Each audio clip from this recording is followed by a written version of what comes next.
Pequeño César, capítulo 7. El horror del honor, parte 2.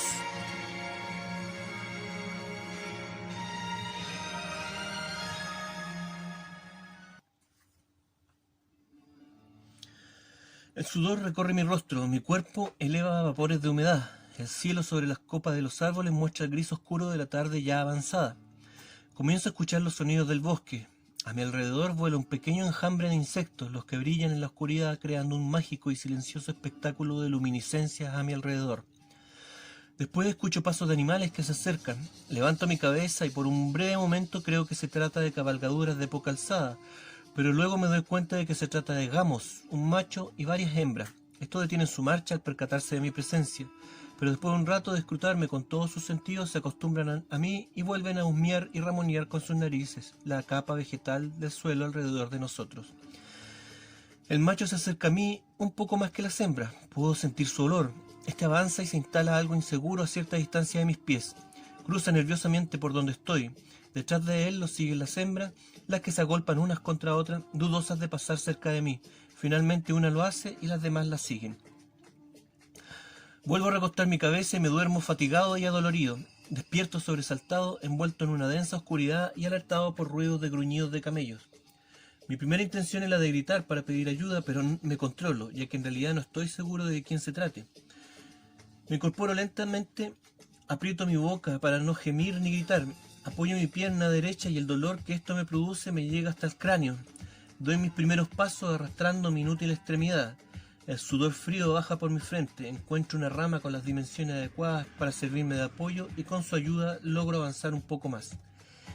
Escucho gritos y discusiones, un ambiente tenso envuelve al grupo humano al cual me dirijo. Una leve claridad me indica que tienen fogatas encendidas, lo que quiere decir que este grupo no tiene miedo de llamar la atención. Esto me preocupa. Me asomo detrás de un árbol, veo un campamento y personas que se desplazan en él, pero no puedo distinguir de quiénes se trata. La luz de las fogatas solo muestra su silueta. Más lejos veo dos caballos y frente a ellos dos partos que son reprendidos por alguien que no se alcanza a distinguir. Los partos tienen sus manos atadas sobre la nuca y asienten a todo lo que la voz proveniente detrás de los caballos les dice. Finalmente los hombres se arrodillan cabizbajos y frente a ellos aparece Baltasar, quien les grita y los golpea con una vara. Le grito con desesperación y mi grito resuena con profundidad y eco en el bosque. Baltasar me instala en una tienda, la que no es la misma que ocupamos siempre. Esta es muchísimo más pequeña. Una vez dentro examino mi pierna, la que por suerte no está rota, pero la articulación de mi pie está fuera de su sitio. Baltasar me advierte que la acomodará a la fuerza y antes que le pueda responder o reprochar nada, el bruto toma mi pie y lo alinea con un movimiento rápido y violento. Siento que un rayo de dolor me atraviesa, me retuerzo y estiro, gimiendo con voz semi-infantil. Las lágrimas brotan involuntariamente por los ojos y luego lentamente el malestar comienza a desaparecer. Toda la acción me deja débil, pero de todas formas pregunto a Baltasar por lo ocurrido. Me dice que después que nos separamos el asalto de los partos cayó sobre ellos con gran fuerza. La caravana sufrió algunas bajas, pero también consiguieron derribar a algunos jinetes disparándole a sus caballos. Esto hizo retroceder a los partos al menos por un tiempo. El grupo aprovechó de esto y se puso en movimiento de inmediato. Lamentablemente tuvieron que dejar a los esclavos y a sus familias atrás. Seguramente los partos se harían cargo de ellos. Baltasar confiaba que fuera para venderlos más tarde y que no los eliminaran considerándolos como molestia o retraso en su camino. Luego cayó la noche y trataron de avanzar en la oscuridad, pero la situación de algunos heridos los obligó a detenerse. Por la mañana los partos aparecieron para rematar lo que habían empezado, pero Baltasar había pensado en un plan durante la noche. Cuando vieron que los jinetes se acercaban, la caravana emprendió una falsa huida, dejando atrás parte del tesoro desparramado en la arena. Baltasar tenía la esperanza de que ocurriera algo parecido a cuando el faraón Ramsés se enfrentó a los hititas, los que aplastaron al rey egipcio, y luego se dieron a la tarea de saquear el campamento de este, pero cometieron el error de hacerlo antes de que Ramsés estuviera definitivamente vencido. Los soldados egipcios remataron a los codiciosos hititas sorprendiendo a los desarmados y abocados en su tarea de ladrones. Baltasar confiaba en que el hambre de oro de los partos fuera similar al de los hititas, y así fue. Cuando estos comenzaron a pasar sobre las ánforas rotas, el brillo de las figurillas y las monedas de oro causó el embrujo esperado sobre estos hombres, los que de inmediato abandonaron su objetivo y, ciegos por su codicia, no notaron la trampa. Rompieron filas y bajaron de sus monturas para darse a la tarea de recolectar tesoros abandonados. Su oficial y algunos de sus hombres se mantuvieron en sus caballos y trataron de hacerlos entrar en razón a golpes y gritos, pero ya era demasiado tarde. Baltasar cayó sobre ellos con lo que quedaba de los hombres azules y estos diezmaron a los partos, quienes no fueron rivales en la lucha cuerpo a cuerpo contra estos hábiles maestros de la espada. Los hombres del velo vengaron con odio y bravura a sus compañeros caídos. Una docena de partos cayeron en el lugar y el resto se dividió. Los que quedaron atrás fueron hechos prisioneros, pero Baltasar optó por liberarlos. Luego de desarmados y sin montura tendrían que volver a pie hasta Tifún, portando un mensaje para Jasper, ya que antes de dejarlos ir, Baltasar los había interrogado. Estos hombres dijeron que Jasper había llegado a un trato con ellos, prometiéndoles una buena porción de lo que trajeran del tesoro. Si además le traían vivo al muchacho que acompañaba al líder de la caravana. Por eso, cuando 4 jinetes se habían separado de los demás para hacerse con el botín humano. Baltasar, una vez que terminó de controlar la situación, fue tras estos hombres junto a un par de hombres azules, y por la tarde los encontró buscándome entre los cerros. Solo quedaban 3, los enfrentó logrando liquidar a uno y tomando prisionero a los otros 2. Más tarde, el resto de la caravana los alcanzó. Entonces interrumpió el interrogatorio para organizar lo que quedaba de nuestro grupo, y justo cuando lo retomó, yo aparecí. Pregunté por los daños en el grupo y Baltasar me respondió que eran importantes. Habíamos perdido a todos los esclavos y al menos la mitad de la carga y de los hombres. Además, Jailal, nuestro Madugú, también había caído en el combate. Por suerte, Baltasar conoce esta zona y puede reemplazarlo como nuestro guía. Le pregunto qué hará con los prisioneros y me indica que los liberará por la mañana desarmados y sin montura como los anteriores. Le hago ver que temo por un nuevo ataque, pero Baltasar me tranquiliza diciéndome que los partos que lograron huir no son suficientes como para intentar algo internándose en este bosque, y que si vuelven a Tifún por ayuda les tomará varias jornadas llegar a la ciudad, reunir refuerzos y volver hasta donde estamos. Con ese margen, Baltasar está seguro de que puede ponernos a resguardo. Además, los partos lo pensarán bien antes de internarse en los Montes Sagros. Luego me pide que descansemos, ya que solo queda un par de horas de oscuridad y la jornada que nos queda será larga. Por la mañana desayunamos pescado salazón, rescatado de las ánforas que habían sido dañadas durante la contienda. Le expresé a Baltasar mi preocupación acerca de que los hombres del Venus ya conocieran el contenido de las ánforas. Nos reunimos con ellos y les informamos que nuestro destino final ya estaba cerca. Una vez allí recibirían su parte del tesoro y quedarían en libertad de elegir entre volver a Tifún en busca de los que quedaron atrás, o bien sumarse a las filas del rey Fraates como nosotros y así ser parte del conflicto que nos llevaría a formar parte de este país. Ellos decidirían, pero durante la parte del viaje que quedaba, todo el que intentara robar algo del tesoro o divulgara su existencia con gente ajena sería castigado de una manera que no lo mataría, pero que haría que la vida perdiese todo su sentido para este pobre desdichado. Después de esta aclaración, enviamos de vuelta a Tifún a los 2 prisioneros partos con el mensaje para Jasper de que volveríamos por su cabeza una vez encontráramos al rey Fraates, ya que lo denunciaríamos como traidor y aliado de Tiridates, además de autor del robo de la mitad del tesoro que llevábamos como regalo para los propósitos del único Cha-Ancha de Partia. Después de esto iniciamos la marcha a través de una ruta sin camino definido, bordeando cerros que se vuelven cada vez más altos y alternando zonas de pastos altos con bosques de tipo europeo. La mañana era muy fría, había escarcha sobre la hojarasca y en los sectores más cerrados una densa neblina provocaba que los bosques tomen un aspecto tenebroso. El cambio de desierto a zona boscosa había sido tan violento que daba la impresión de haber saltado de Mesopotamia a Europa a través de un pórtico mágico. La semejanza con los bosques galos era tal que podía imaginar cómo habría sido la marcha del ejército de mi padre cuando conquistó esta zona. Poco a poco los cerros y montes se convierten en cumbres cada vez más altas, algunas lo suficiente como para tener algo de nieve en sus cimas. Baltasar, sin embargo, guiaba al grupo a través de senderos que las rodeaban y habitaban. El paisaje cambia constantemente en nuestro viaje. Una zona montañosa y con pastos altos se convierte en un área de pajonales y humedales con grandes grupos de aves viviendo en ellos. Baltasar me indica que incluso escondido entre los montes existen lagunas de importante tamaño que son aprovechadas por pequeñas comunidades de pescadores. Lo cierto es que no las buscamos, ya que eso no nos desviaría mucho del camino.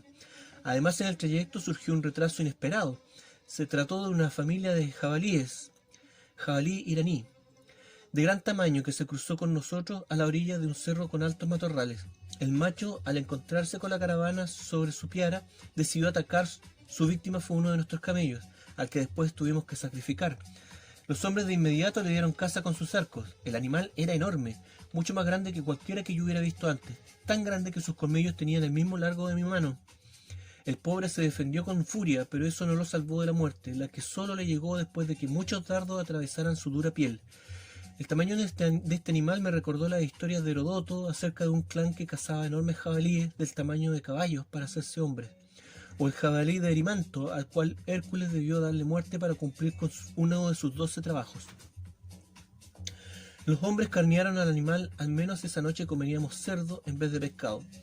Por la tarde llegamos a un caserío levantado dentro de una grieta de una pequeña meseta. De esta forma sus habitantes se refugiaban del viento invernal. Acampamos aquí. Baltasar me dice que nos encontramos muy cerca de un gran valle agrícola que tiene poblados más grandes y que prefiere evitarlos, pasando la noche en este pequeño caserío. Los pobladores nos reciben amistosamente y comparten con nosotros. No entendemos su dialecto, pero su sonrisa es franca. Los niños son tímidos y desgreñados, pero con una rara belleza natural. Los hay de pelo oscuro o rubios. Sus ojos también presentan una variedad de tonalidades. Los partos también comparten esta diversidad. A veces uno puede toparse con algunos de ellos de aspecto bigotudo y hostil, pero con bellos ojos de intenso color azul o verde. Pero entre los niños de esta aldea, vi por primera vez un tono especial de ojos, muy raro y escaso, pero que me topé esporádicamente a lo largo de todo mi viaje. Se trata de los niños de ojos dorados. Nadie ha podido explicarme de dónde viene esa característica, la que es más notoria en los niños, ya que al parecer, al ir creciendo, desaparece. Lo cierto es que me sorprendió mucho en aquella ocasión ver la primera niña de ojos dorados. Era muy pequeña y tenía el pelo rubio, el que llevaba sucio y despeinado, pero el brillo de sus ojos le daba un aspecto mágico, mientras me observaba detrás de una enorme y baboseada tortilla que consumía para ella sola.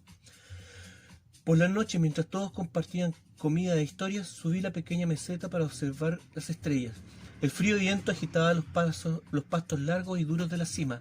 La noche era clara pero helada. Observé las estrellas hacia el oeste y pensé en todo el camino recorrido hasta aquí. Recordé la idea de mi madre y mi padrino de dejar a mi hermano como señor de todas estas tierras, y por un momento fantaseé con el asunto.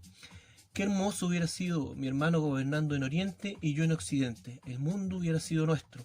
Ahora apenas puedo mantenerme día a día con vida, perseguido, pero aún con libertad.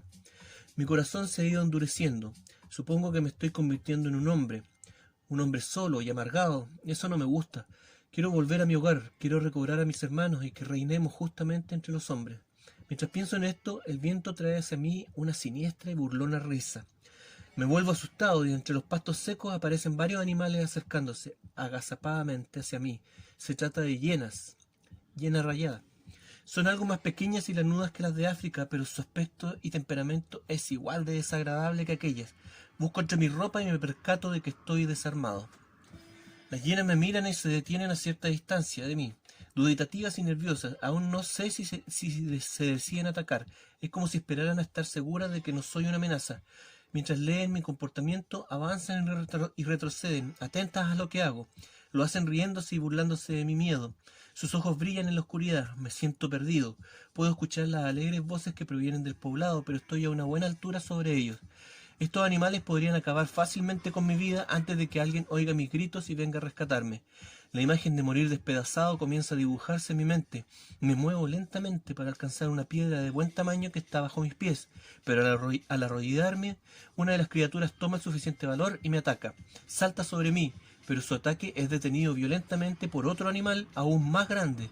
Cae pesadamente sobre esta, le muerde el cuello y la hace chillar por un breve momento. Luego la hiena queda en silencio, inerte, y el animal se posa con sus patas delanteras sobre ella, reclamando su cuerpo sin soltar su cuello. Las otras hienas ven esto y retroceden de vuelta a la oscuridad. El animal que me ha salvado me observa jadeante, con mirada de asesino, y sus colmillos clavados en su víctima. Se trata de un felino de gran tamaño, un leopardo. No sé de dónde ha salido. Tal vez me espiaba hace un rato desde la sombra, o tal vez seguía a las hienas, y estas a su vez el olor a comida del caserío. Puede que sea un ser enviado por los dioses, tal vez las hienas también fueran enviadas por ellos. Vuelvo a la protección del poblado y algo me queda claro. Si vuelvo a caminar solo en estas tierras, jamás volveré a hacerlo desarmado. No le dije nada de lo sucedido a Baltasar para no tener que escuchar sus reproches. Este no se percató de nada y compartía alegremente con los habitantes del pueblo. Al otro día retomamos la marcha, viajamos mucho más rápido que antes gracias a que ya no lo hacemos con las mujeres y los niños. Además dejamos a nuestro herido al cuidado de la gente del pueblo. Estamos muy cerca de donde vamos y será más fácil para todos si después de instalarnos enviemos por ellos. Baltasar me dice que si no tenemos contratiempo, al fin del día estaríamos acampando a las afueras de nuestro destino. Cruzamos un valle cultivado, ubicado entre dos líneas montañosas. Evitamos sus poblados y nuevamente nos internamos en la ruta cordillerana. A medida que avanzamos, la temperatura desciende rápidamente. Comenzamos a transitar por senderos escarchados para luego volver a cruzar pajonales con aves multicolores.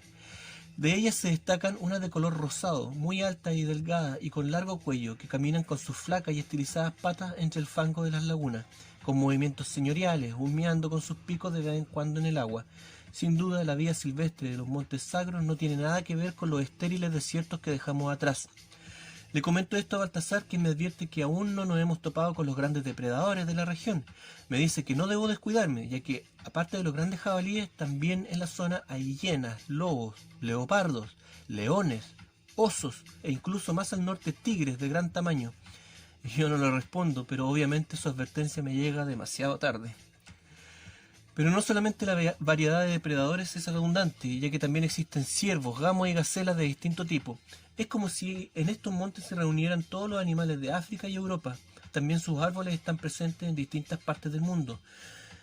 Baltasar me dice que este bosque forma parte de un sistema de bosques que cubren todo el norte de Partia y el Ponto, hasta llegar a los márgenes del océano Hircano. Por la tarde llegamos a Kurmanji, actual provincia de Kermanshah, en Irán. Una ciudad escalonada en la ladera de una montaña. La ciudad comienza a los pies del monte y a medida que va ascendiendo su calle principal se vuelve más empinada hasta el punto en que en su parte alta la calle está formada por los techos de las casas, los que sirven de terraza y caminos para los niveles superiores. Acampamos a las afueras de la ciudad. Su población es muy variada, ya que este es un lugar de paso que une poblaciones del norte y del sur.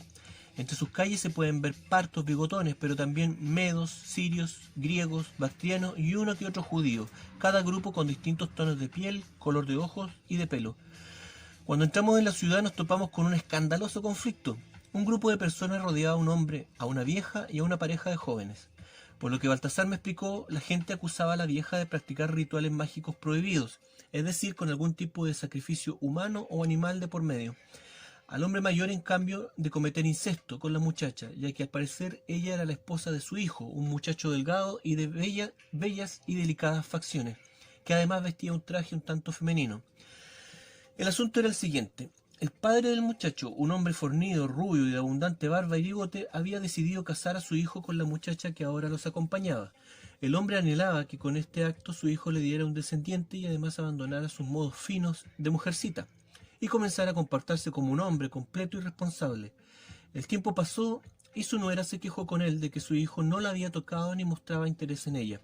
Entonces el hombre contrató los servicios de la vieja curandera para que, a través de actos mágicos, le devolviera el apetito por las mujeres a su hijo.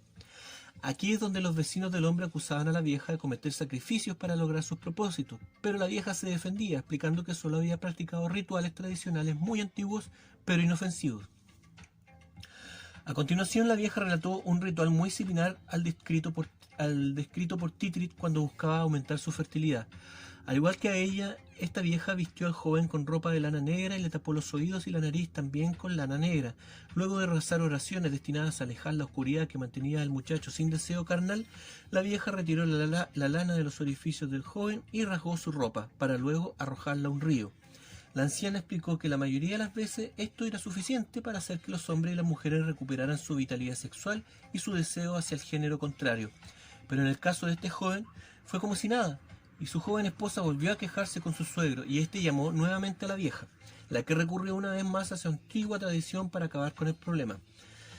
Bendijo la puerta de la casa y puso en una mano del joven un espejo y en la otra un peine, y lo obligó a cruzar por el portal previamente bendecido. Luego la vieja le arrebató al muchacho el espejo y el peine y los destruyó.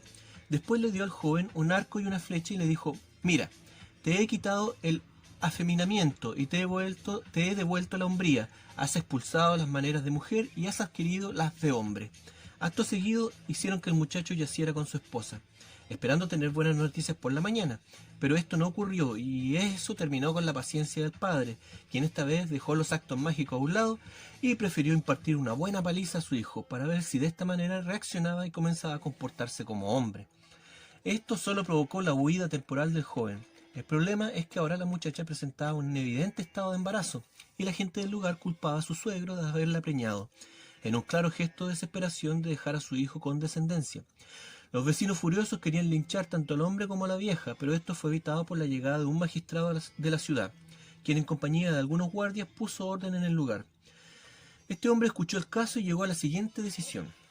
Primero, liberó a la vieja del cargo de realizar magia ilegal, ya que ésta solo había recurrido a prácticas tradicionales y comunes y solo la obligó a pagar una multa al enterarse de que la mujer no pagaba impuestos por su profesión.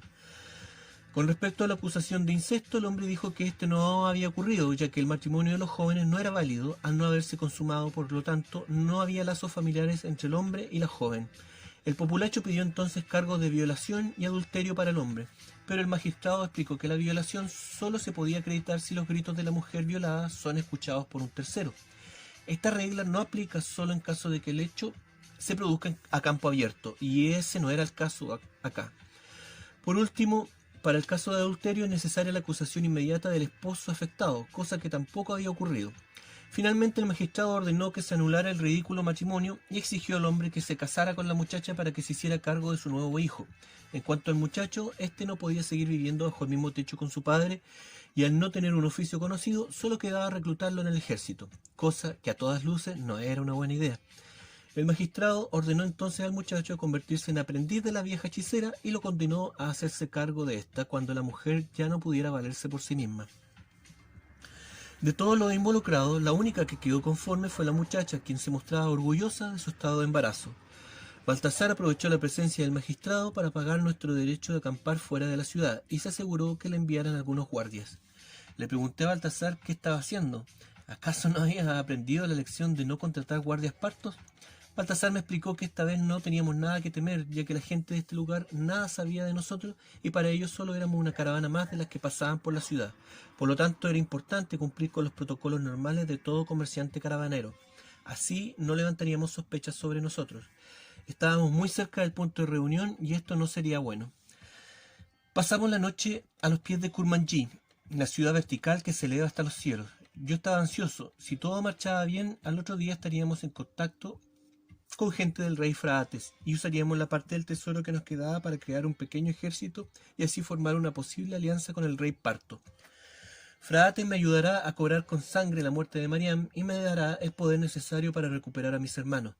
Lentamente me estaba convirtiendo en un hombre. El dolor en mi pecho endurecía mis facciones y hasta mi forma de caminar era distinta. Me movía desafiante y autoritario entre los hombres de la caravana y mi mirada ya no devolvía risas ni amigables gestos como antes.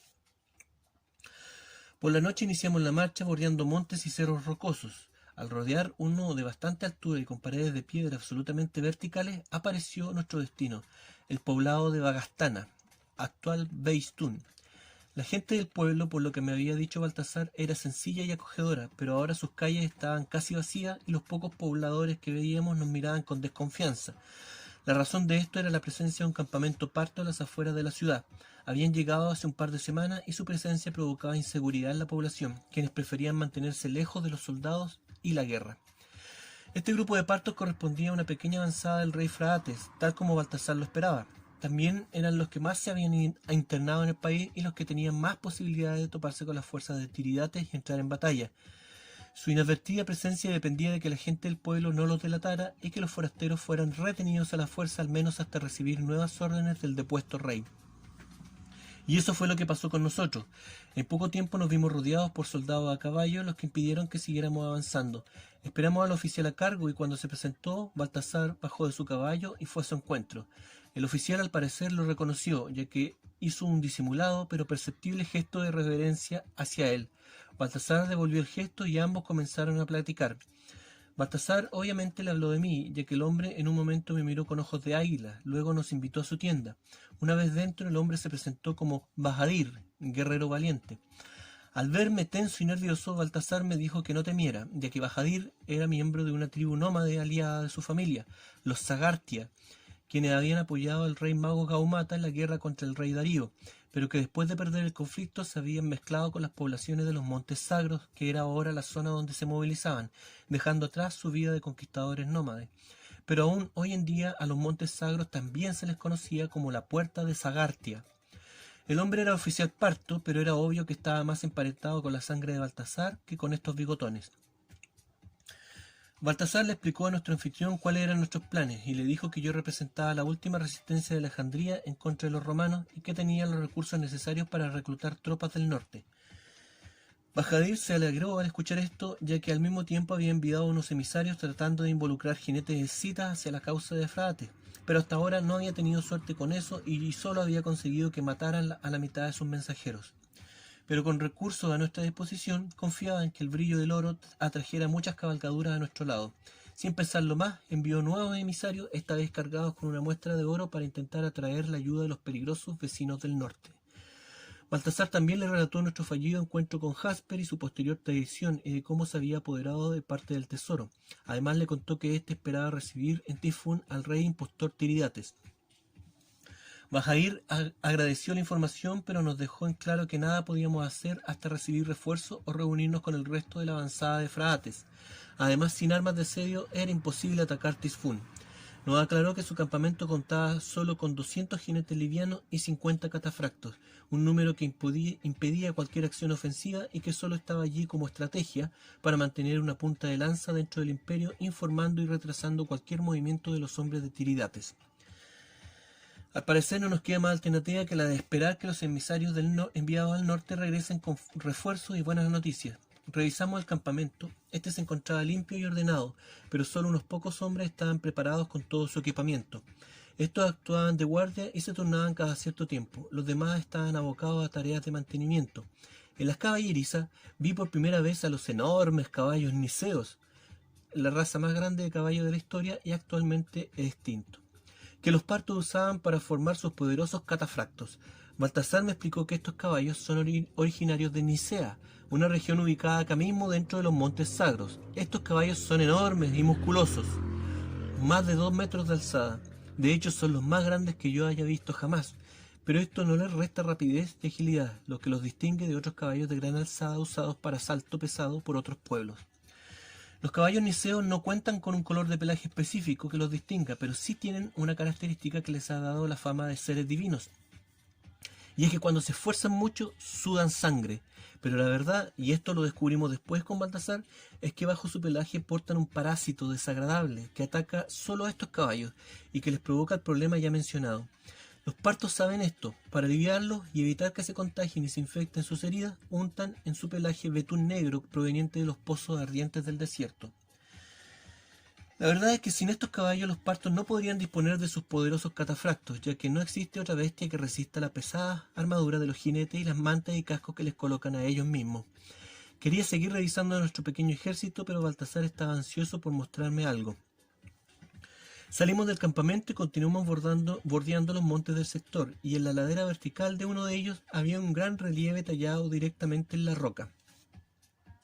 La pared de la montaña había sido alisada y usada como marco para esta gran obra. El relieve se levantaba aproximadamente a un estadio de alto y se encuentra dentro de un gran margen rectangular. En el relieve aparece el rey Darío, acompañado por un par de soldados de su guardia inmortal. El rey está pisando el pecho de uno de sus enemigos, supongo que se trata del rey mago Gaumata. Delante de este hay una fila de 9 prisioneros amarrados. El último de ellos lleva un alto y gracioso gorro en punta, similar a uno que llevaba Baltasar cuando lo conocí. Le recuerdo esto a mi compañero y me explica que aquel hombre tallado en el relieve es su antepasado. Luego de esto buscó en su alforja y me mostró el gorro del que hablábamos. El relieve tiene además una figura de Ahura Mazda, el dios benévolo del maestro Zoroastro, puesto allí seguramente para dar legitimidad divina al ascenso al poder de Darío. Dentro del relieve y bajo de él se aprecia un largo texto. Baltasar me explica que en realidad no es tan largo, ya que se trata de un mismo texto escrito por triplicado, en persa antiguo, acadio y elamita, la lengua de Babilonia. La idea del rey era que pudiera ser leído por cualquiera de los súbditos del vasto imperio persa. Lamentablemente esta condición no se cumplió, ya que por la altura en la que se encuentra el relieve, este texto no es legible desde el suelo. Me pregunto qué tan caro le habrá costado este error a los diseñadores del monumento. Le pregunto a Baltasar qué dice el texto, y este me responde que no lo recuerda de memoria, pero que solo es una larga presentación de los títulos del rey y su versión de cómo llegó al poder venciendo al usurpador Gaumata. El frío me hace perder interés por el lugar y le digo a Baltasar que busquemos refugio y consumamos algo caliente. Mi compañero se encuentra extasiado mirando la antigua escultura. Noto en su semblante un profundo respeto y admiración. En cambio yo solo rescato del lugar el deseo de escalar hacia la figura del rey y orinar sobre este arrogante y egocéntrico personaje. Pero esta sería una idea muy tonta considerando lo escarpado y vertical del gran murallón de piedra. Finalmente Baltasar se percata de mi aburrimiento y regresa conmigo al campamento, un tanto frustrado por no haber logrado en mí el asombro que él esperaba. Más tarde, mientras merendábamos, me disculpé con él por mi actitud y le pregunté cuál era la importancia del lugar, fingiendo interés por el asunto. La importancia de este sitio no es precisamente la que el rey Darío quería dar a entender. Él quería demostrar todo su poder ante cualquiera que pasara por esta ruta, pero en realidad lo que logró fue dejar un testimonio eterno de la existencia de la magia y su poder en la tierra. Si no fuera por esta obra, nadie sabría de la existencia de Gaumata y de los 9 reyes magos, los 9 desconocidos, los 9 sabios que custodian el conocimiento ancestral. Darío se quiso inmortalizar en este lugar, pero como dije, lo que realmente inmortalizó fue la existencia de los magos como forma de gobierno entre los hombres. El último personaje en la procesión de prisioneros viste de la forma tradicional de los magos y allí estará hasta el fin de los días. Baltasar, por la forma en que me cuentas esto, me da a entender de que Gaumata no fue el único mago que llegó a ser rey. Eso es efectivo, señor. Los magos reinamos en algunos países hasta el día de hoy y me encargaré de hacerle llegar la buena nueva de su existencia y unir sus voluntades para que lo reconozcan como nuestro guía y salvador. Basta, Baltasar. Tus sueños de papiros empolvados ya me tienen harto, así que a menos de que la imagen de Salvador que quieres hacer ver en mí me sirva para imponerme en esta guerra, no quiero que vuelvas a mencionar el asunto. Baltasar meditó un momento totalmente ajeno a mi molestia y luego me dijo que sí había una forma de presentarme como Salvador y que además ésta fuera aceptada por los reyes de la mayoría de las naciones. ¿Y cuál es esa forma?, le pregunté sin entusiasmo. Debemos legitimar su sangre divina a través de una prueba que provenga desde el mismo origen de la nobleza en la tierra, la que le recuerdo es su misma nobleza. Ya, ¿y cómo se supone que haríamos eso? Existe una tierra lejana, muy al norte de donde estamos, en donde los dioses dejaron su semilla entre los humanos para que estos gobernaran y fueran así el origen de la nobleza real en la tierra. Ajá, supongo que me estás hablando de un lugar mítico. No, señor, me refiero a un lugar real. ¿Se ha preguntado alguna vez por qué existe tanta diversidad racial sobre todas estas regiones? Baltasar en esto no tenía razón. La diferencia de raza entre las gentes de Mesopotamia y Partia eran evidentes. A pesar de que su cultura muestra coherencia, no sucede lo mismo con sus facciones. Rasgos árabes se mezclan con otros de tipo europeo y bárbaro. La explicación a esto es que las culturas iranias son el resultado de la mezcla generada por invasiones de pueblos nómades venidos del norte, los que asimilaban la cultura ya existente pero que dejaban a sus reyes como líderes de los nuevos reinos o imperios que se formaban. Babilonios, hititas o persas, la línea sanguínea de sus nobles era del norte, siempre del norte. ¿Y de qué del lugar del norte específicamente? El mismo término que denomina a esta gente del norte lo dice, iranios. ¿Qué quiere decir gente de Irán? Es decir, gente del país de los arios. Y ese país se supone que queda al norte, entre los pueblos nómadas. ¿Me puedes explicar cómo algo divino o noble puede provenir de esas tribus bárbaras? Escitas, sármatas, masajetas y quién sabe cuántas tribus más. O como los hebreos los llaman, pueblos de Gog y Magog. Hasta donde yo sé, son simples bárbaros que no tienen otra finalidad en la vida más que saquear y matar a todo aquel que se les cruce en el camino. Hasta los partos les temen, son los salvajes de los salvajes. ¿Y tú piensas que sería una buena idea relacionar mi ascendencia con esta gente? El lugar del cual le hablo queda más allá de las tierras nómadas. Es un lugar tranquilo y su gente vive en paz, apartados de todo mal. Ese lugar no existe en ninguna otra parte más que en tu cabeza. No, señor. Hay alguien que usted conoce que compartió con gente de este pueblo y que le hablaron de su país. ¿Y quién fue ese afortunado? El gran Alejandro, señor, se encontró con algunos de ellos en Bactria, los denominó Toc-Arios, y su país quedaría en algún lugar al norte de Bactria, hasta un punto en donde él no pudo llegar. Si encontramos este país, hallaremos el origen de la sangre real que gobierna la mitad del mundo. La tierra está dividida en 2 regiones gobernadas cada una por una distinta deidad. Estos plantaron su semilla entre los hombres, creando 2 líneas reales distintas y en conflicto.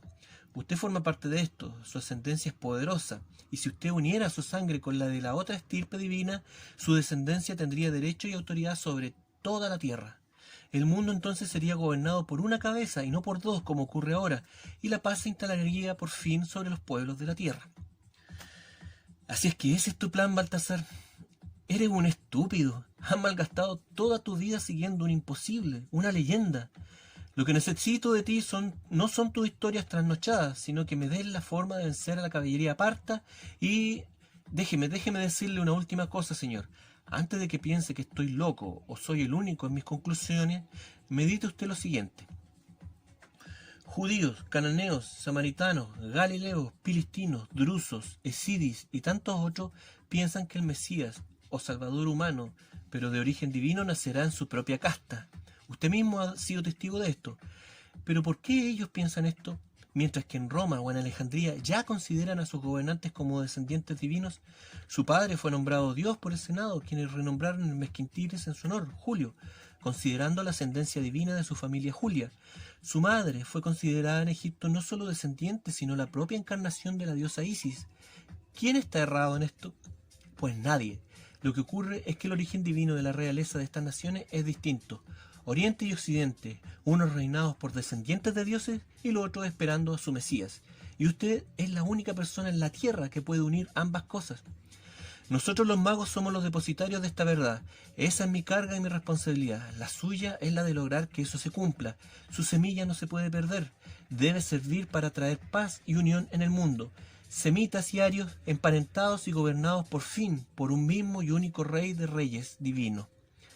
Me quedé en silencio. Las ideas de Baltasar me asustaban un poco, ya que eran similares a las que Próculo tenía de mí. Recordé cuando éste me propuso que una unión entre Mariam y yo crearía una línea real más poderosa que todas las que ya existían. Eso era absurdo, pero comencé a darme cuenta de que otras personas podían llegar a la misma conclusión y eso a la larga podría beneficiarme. Tal vez debería empezar a prestar un poco más de atención a las cosas que mi amigo me decía, pero eso no sería ahora. Ya habría tiempo para retomar la idea. Por ahora había cosas más importantes que hacer. Debíamos preparar una guerra y no lo lograríamos si seguíamos hablando de todas estas cuestiones.